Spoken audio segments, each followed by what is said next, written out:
I got pretty far in my life, just pleasing others all the time.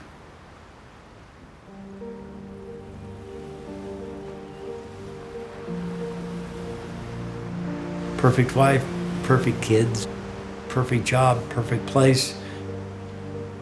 Just be a good guy. How come I have doubts and fears and I'm so tired? I was done at the end of the day. Just nothing left in the tank. I'd come off a day where I was amazing and feel empty and downright depressed. I thought it was because there was something wrong with me.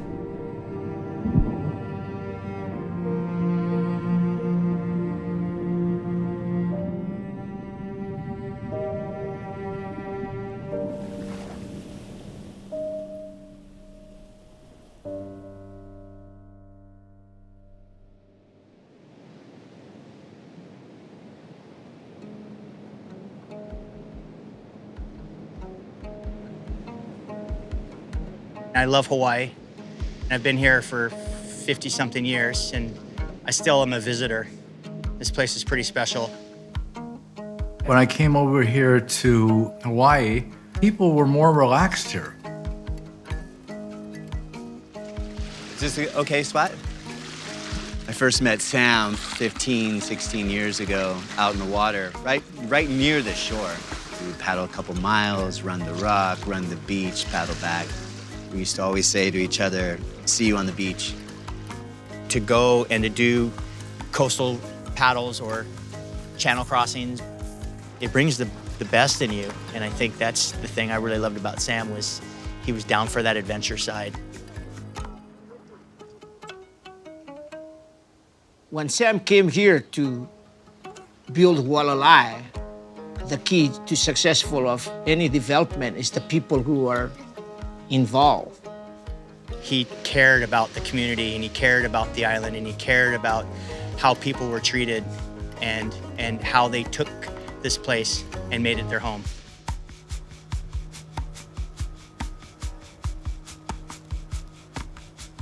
Hawaii is, a big deal to me, and development through golf, it's bittersweet because it's like some raw land and then it's going to change. But if it's going to change, then to be involved, to make a difference, there's a big responsibility that comes with that, but there's a certain sense of satisfaction that comes from that. This is the desert part of Hawaii. It gets 10 inches of rain a year here. This was all lava, solid lava, and all the topsoil was brought in. And so these are these lush fairways in the middle of lava, which is what makes this so distinct and appealing to people.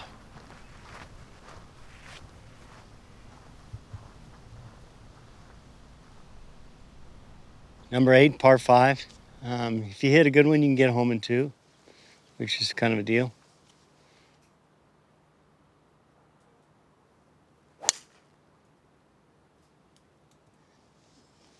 That'll do. I can't do much better than that. It's fun to just rip that. I'm fortunate I can still hit it, at 60-some years old.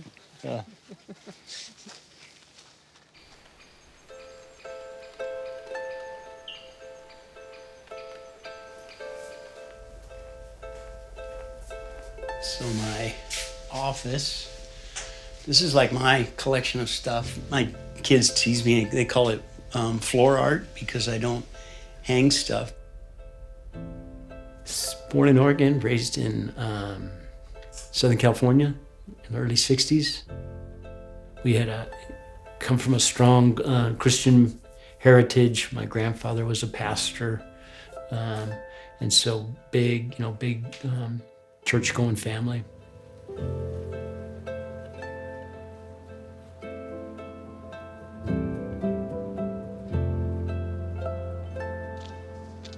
I was the kid that was kind kind of apple of Dad's eye. And my dad made put up a net in the backyard and just hit balls into a tarp.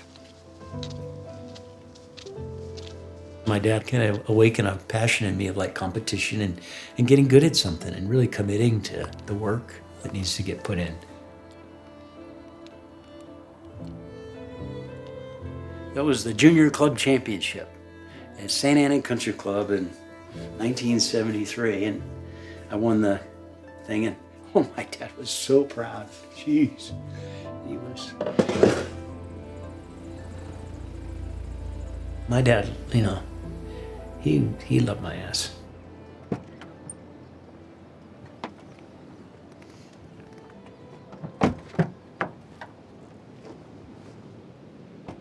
My mom was really big on, you know, appearances, being properly dressed for church every Sunday. You know, we're talking suit and tie, your Bible verse memorized, and looking good was very important. Church is everybody's happy. Everybody gets along. It's where you go to get God. If you're a good person, that's what you do. You know, Sam was the good boy in the family.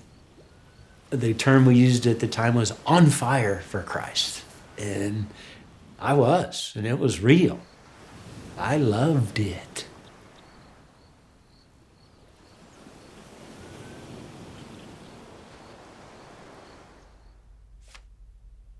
Oh, it was just like the kind of the perfect, you know, Southern California Christian family. The way you get love is behave and be a good boy. That's what you're supposed to do. Yeah, I just got good at it.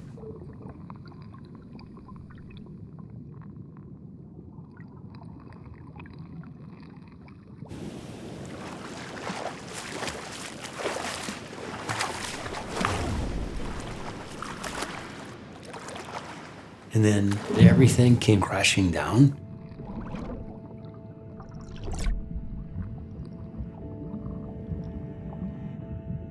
In 1974, Sunday afternoon, just finished church service. My dad was coming to pick me up. As soon as I got in the car, he had a letter there. I didn't read it, but it was a letter that he said that he had found that was from one of the senior pastors to my mom that described a relationship that, you know, my dad described it as, you know, this pastor pursuing my mom in a romantic way. And it just blew my mind. I can remember the place in the parking lot.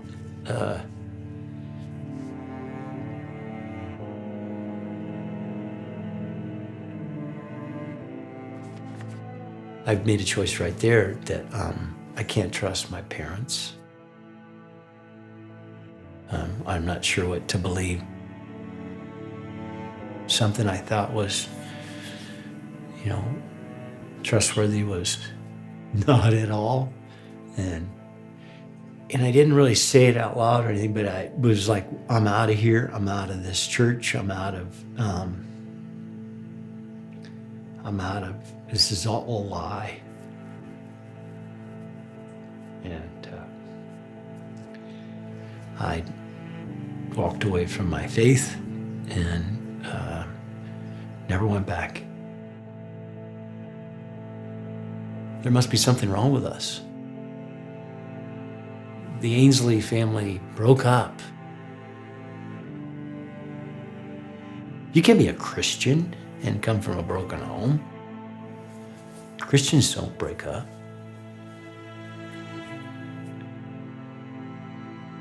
I'm on my own.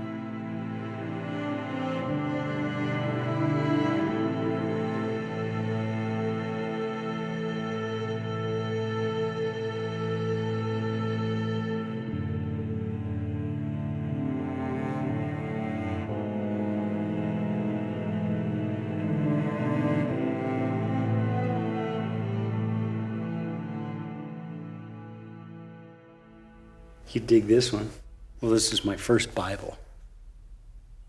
This is presented to me from Mom and Dad, May 26, 1963.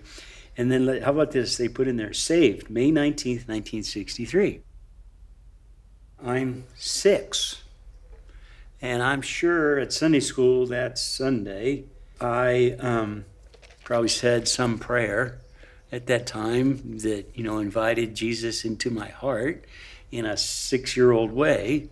I was raised that your salvation is everything.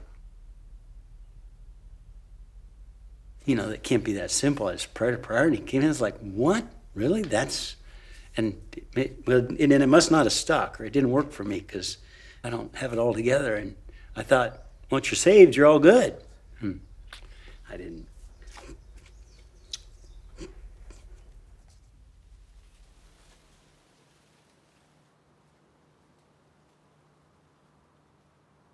And I graduate from college. I'm trying to figure out what I want to do. And I get offered a Club Pro job at a club in Newport Beach. Club Pros are about, running the golf operation of a golf course. And I just said, well, I'll take it.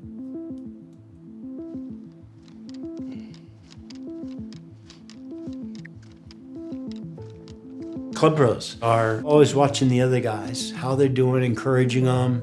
They lose their ball, you help them look for it. Good shot, nice shot, try this, try that. You're kind of hosting and helping, and I enjoyed that. It was helpful to people.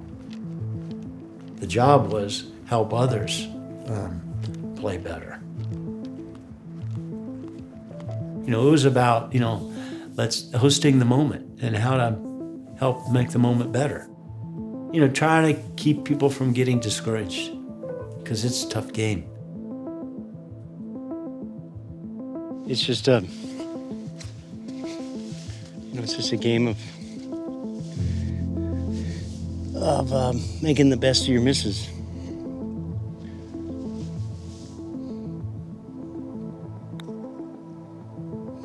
Like that. That about sums it up.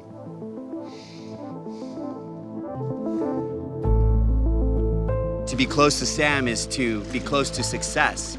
To be close to Sam is to meet influential people that are, famous and movers and shakers. He's got that touch, right? Whatever he gets involved with, you can see the tornado of relationships, business. Big stuff going on.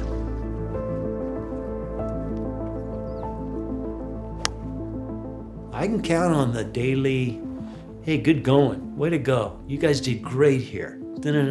Sam, that was good. I was loving the applause.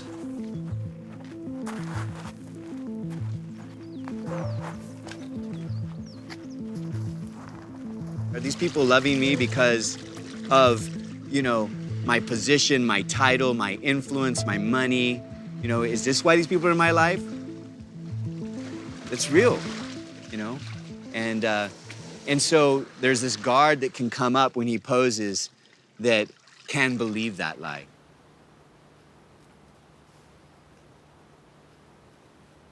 My girlfriend and I got married. I got my first head pro job at a new development. I was making amazing experiences for people. But I was pretty much gone and working all the time.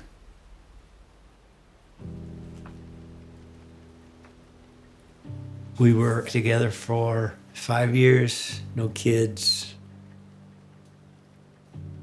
Came home one day, heard the shower going, and found her in the shower with one of my assistant pros. And I ran out of the house, grabbed my wedding ring, gave it a toss into the desert, and we never were back together since that day. When you come from a divorced home, the whole time you're going, if I ever get married, I'm not gonna do it like that. And I'm married for life. Oh, really, pal? That choice just went out the window. I thought I was good at, understanding people, and clearly missed something there, and I couldn't put it together. So the guilt that comes with that, it was like pretty overwhelming. Like, can't trust people and trust myself. And I feel like I'm gonna be alone.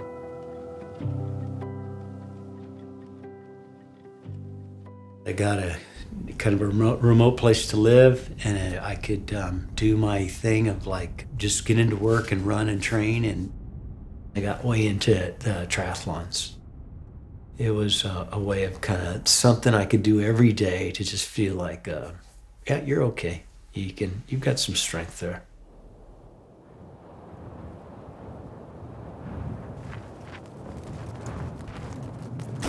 The swim or the run is one of the best parts about it is the mindlessness. Some guys say, well, I couldn't swim, you get bored. That's the goal. I love the solitude. It's been my way of a lot of years, get up in the morning and go get it, go get on the road, go run. And it's been a real coping thing for me. You get stuff on your mind, and it doesn't just, I'll go for a run, and it'll all just go away.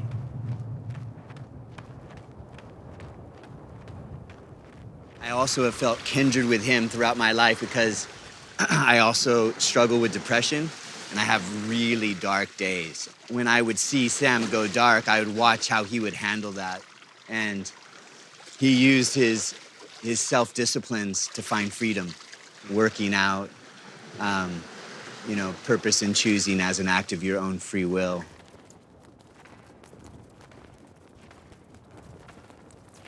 When I got divorced, I was good at keeping up appearances. My mom trained me that real good. And that was important in my job, the director of sports, golf, fitness, lifestyle.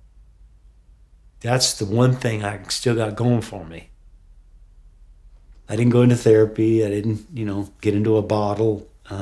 Was what it helped me feel good about myself each day was some exercise, training, go run, take 10K competitions, and then be good at your job. And then I met Lori. She was my boss. And then we just found ourselves in meetings and problem solving together. She had a real sense of a confidence about her. When you're around someone like that, it's permission to be yourself. I didn't have to please her. And that was, relief for me from the standpoint of like just being, you don't have to be on. And then as we started, having dinners and beers after work, and then we started to look at each other a little differently.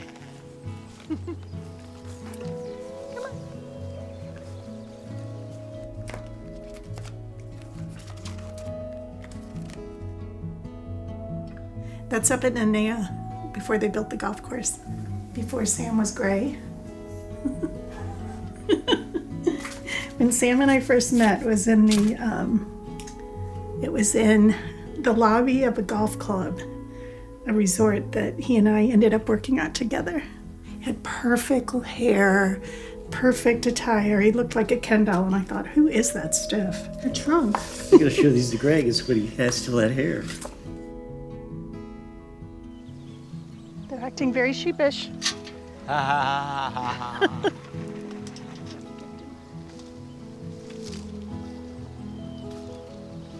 Hot off the press. Like this falling apart. Right. Life's gonna be better if we do this together. So that's when we got married. This is Lori and I's wedding invitation, and that's in Bali, Indonesia, where we developed Bali Golf and Country Club. This is like a Hindu type temple there, but it was our wedding cover of our wedding invitation.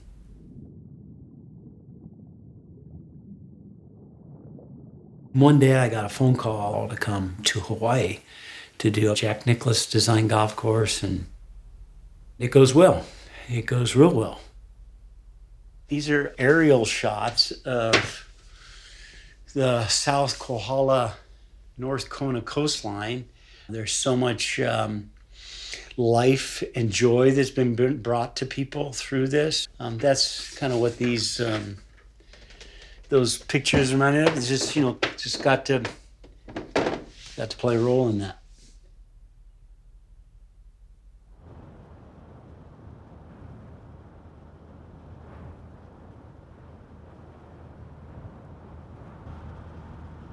Hawaiians described Westerners or white guys coming in as they were all haole. Ha is breath. Ole is without. They were out of breath. We were just adding another golf course, and I was involved in that, and, advancement, promotion, more responsibility. Just took it to another level.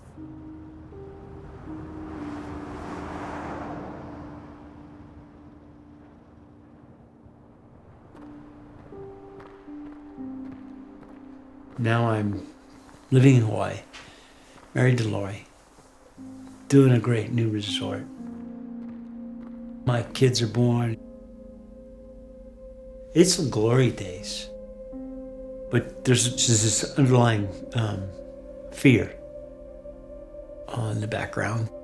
It's not if, it's when. Because up until that point, the big things had left or just didn't turn out like I thought they would. How come I still have these doubts and fears and can be a real asshole to my wife and come off a day where I was amazing and feel empty and downright depressed? Like depressed.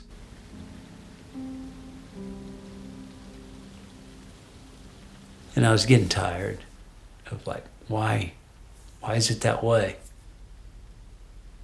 Different men, like John Russell or Peb Jackson, or there were different guys in my life that I'd met kind of just because they were coming to Hawaii and I was helping them, but they were Christian men, and they knew I was starting to ask questions and starting to want to understand a little bit more what is possible. I struggled with belief and unbelief, and I got a Bible from my parents that says I was saved when I was 6, and I'm sure I prayed a prayer in a Sunday school session and asked Christ into my heart. But I'd always thought, well, maybe it didn't take, because how come I got all this stuff, all the disappointment and the relational messiness in my life, and that, again, my deal was that there's something wrong with me.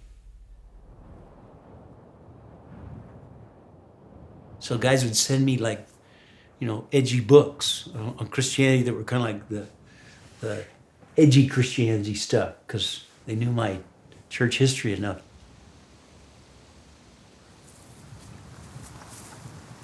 Okay. And as the locals say in Hawaii, e komo mai, which means come inside.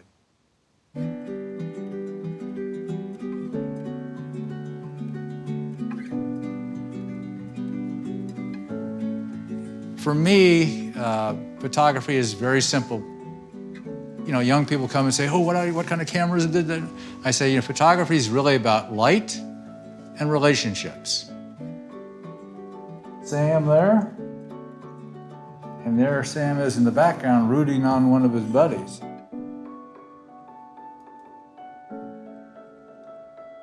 I met Sam in, I think, 95. And that's the gift of relationships. You only have access to a person by the fact that you have a relationship with them. I didn't have to perform around John, but just was a kind of a really easy guy for me to talk to. One day we're sitting on a golf cart on the 18th hole, and he was doing photography of the golf course. And he looked at me and he goes, "You okay?" And I told him I got the perfect life. And there would be days out here where I'd just start crying, and I couldn't tell you why. There's got to be something bigger going on here. He looked at me and said, well, Sam, you do believe in God? And deep in my heart, I went, he's right. And I'd walked away from my faith for 20 years. What does that mean? And like, how come I still feel like I suck in certain times? Or that I've got to be amazing. We spend our entire life climbing a ladder of success only to find that it's resting against the wrong wall. Everybody looked at Sam Ainsley and says, this guy has it all. He has it all together in the whole thing. And yet, and I think that's one of the things that's really does a number on our heart, because we know better. We know we haven't got our shit together, and yet others think we do. I get these tapes, a bootleg copy of John Eldredge giving this talk at a men's retreat, and he was talking about this notion that you could live from a full and true heart as a man. There was a wholeness and a freedom that was available, but that there were some things that were in the way. I had doubts about myself, or where my strength comes from, or if we have strength, or how to get loved and what I would do to get loved. Those were parts of it, but they weren't the truest parts of me. To name that, to face that, and to, and in some cases reject that, helped me see that I'm not alone.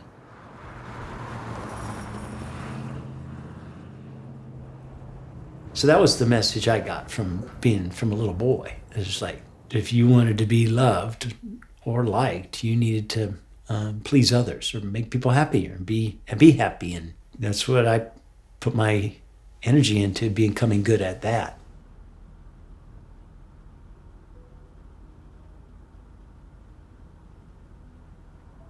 Yeah, I feel sorry for that 15-year-old guy. And he got bushwhacked, and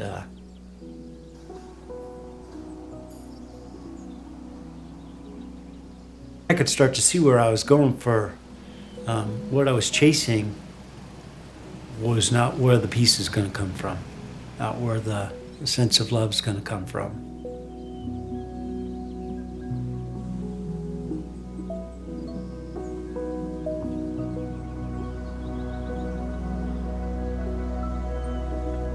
My worth, my sense of who I am, my identity is not based on my performance.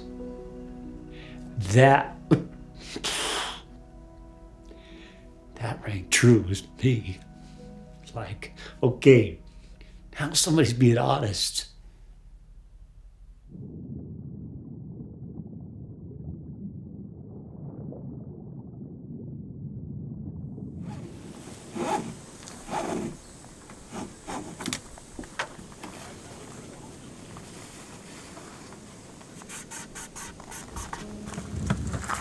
Upwind, tugs.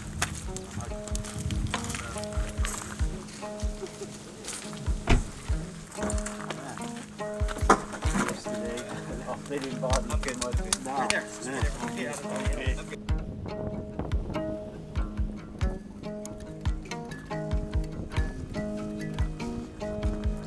I know that Sam struggles with trusting. And that comes from, the wounds of his heart. I can't trust anyone. I'm in this by myself. And then if people fail him, the go-to is, well, of course, this is how it is. This is how it's always been. I've had the joy of being able to call bullshit on that and say, no, man, You're not alone. You need people in your life that know your story.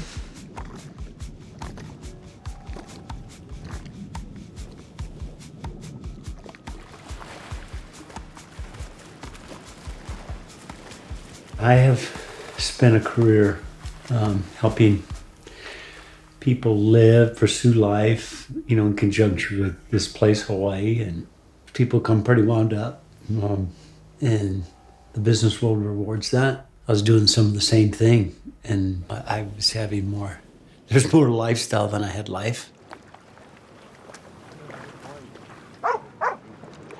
Okay, we're good. Let's go for paddle.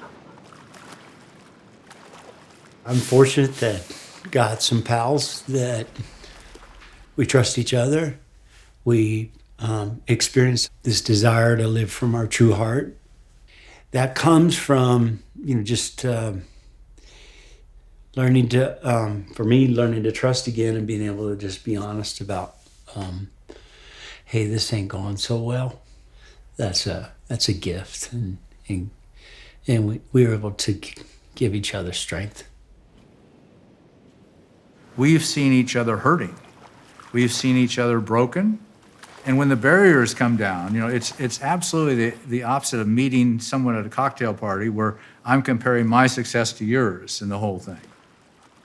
That's what I call our brotherhood, is that it's something that's built through not just good times, but storms and all of that stuff. But that's the way I look at a brotherhood.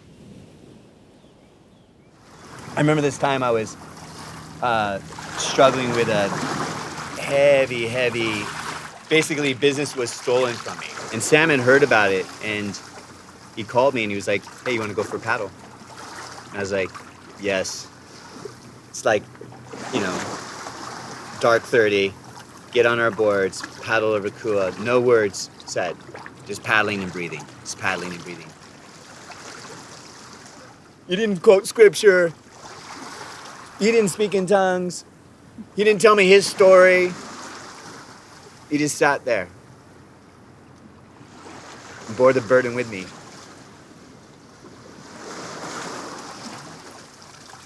That's Sam in a nutshell. A lot of times in life, you step in shit. Usually it's your own. Having to navigate after doing that is really the true walk. We all have wounds, and he's allowed me to see his wounds. I think that's where true brotherhood comes from. I've watched Sam go from mistrusting it seems like all the time, to letting go of that, to where we see him now.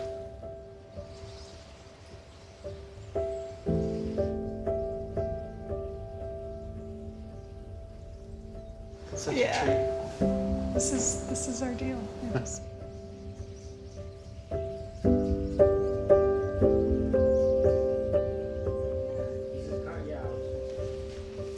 Is this mine? That's yours.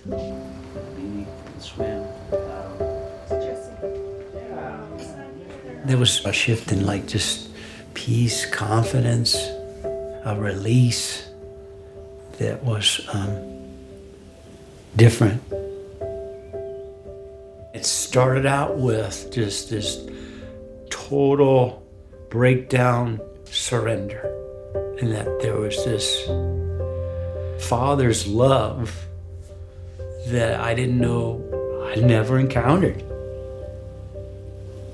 It's not tied up in any kind of messy theology or performance or behavior or religion. I just had it mixed up. But it started at this baseline of, I'm loved. No matter what. And that it will never, ever leave me.